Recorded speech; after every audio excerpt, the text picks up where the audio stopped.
Բաբելոնի թագավորը մեռյալների աշխարհում ինչպես վայր ընկար երկնքից, ով առավոտյան արուսյակ, արշալույսի որդի,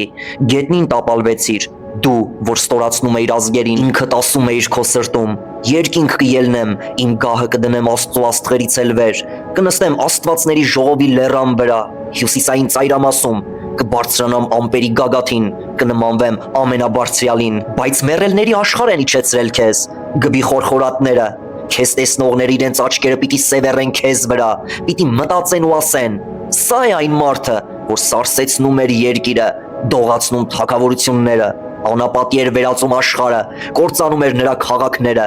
իր բանտարկյալներին չէր արձակում, որ տուն գնան, բոլոր ազգերի թագավորները փառքով պարկած են, յուրաքանչյուր իր գերեզմանում, բայց դու արտաքսվեցիր քո գերեզմանից գարշելի վիժվածքի պես, ծածկված սրով խոցված մեռելներով, որոնք իջել են գբի հատակի քարերի վրա ոտնակող եղած դիակի նման, դու թաղվելով չես միանա նրանց հետ, որովհետև դու քանդեցիր քո երկիրը, սպանեցիր քո ժողովրդին, չարերի սերունդը չի հիշվի հավիտյան, նրա որդիների համար կոտորածի վայր պատրաստեք, իրենց հայրերի անօրենության պատճառով, որպեսզի վեր կենալով չժառանգեն երկիրը եւ աշխարհի երեսը չլցնեն քաղաքներով,